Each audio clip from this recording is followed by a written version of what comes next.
philosophers of our time, Nigel Stanley Tucci in The Devil Wears Prada, said to a very, very unappreciative Andy Sachs, don't you know you are working in a place that has published some of the greatest artists of our time?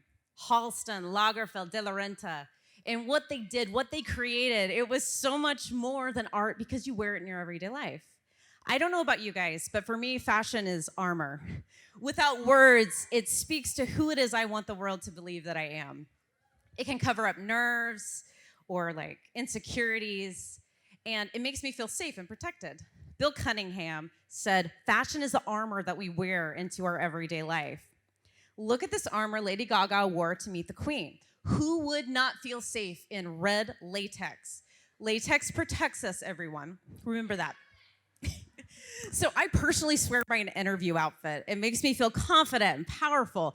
Regardless of the season, I refuse to go to a job interview without this silk dress on.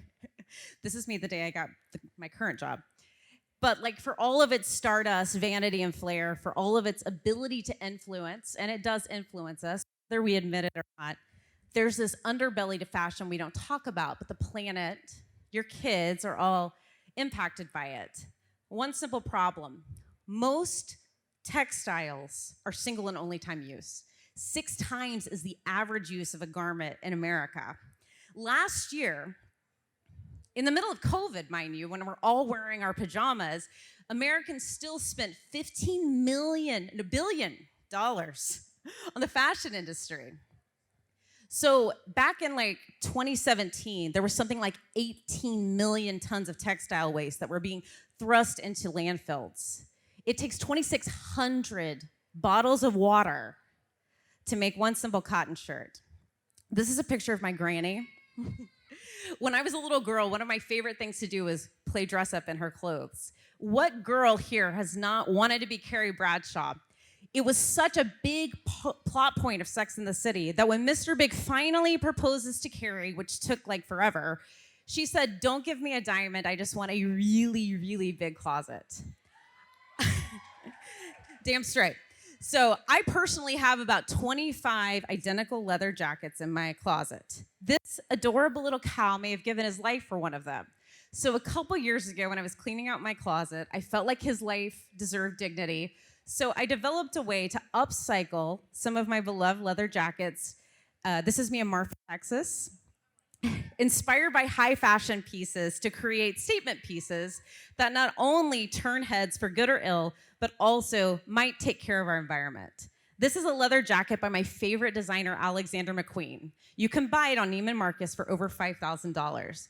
McQueen broke boundaries whenever he took a simple white dress and spray painted a model live on the runway with robots. So, first step, find something that inspires you. You can now look at this dress at the Metropolitan Museum of Art in New York City. So I was inspired by McQueen's dress, but it could be, a color, a painting, a sunset, someone you have a crush on. Then find a discarded piece of clothing. This is Scarlett and my baby boy, Jeff Goldblum. They are very, very proud that their mom is trying to save the world. Then it's time to take a trip to your local hardware store. If you don't want to put on real pants and you don't want to leave your couch, you can go to Amazon.com. They got you, I promise. So I think I got out of Lowe's for like $6 that day. And then it's the fun part, time to channel your inner toddler and get creative. I personally failed art class in preschool, but I am making up for finger painting now. Caveat, don't do what I did. Choose the windiest day in Oklahoma to try to spray paint something neon green on your balcony. And then the hardest part, wait for your masterpiece to dry. I pray unto God that my landlady's not here because she's going to be scraping neon green paint off of my walls and windows for years to come. And then you have this one-of-a-kind piece.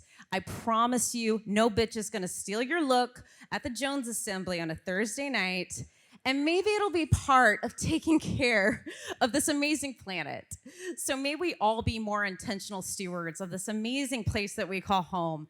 May we be more intentional in the way that we interact with food, clothing, and one another. I hope Stanley's proud. He probably isn't. I'm B Money.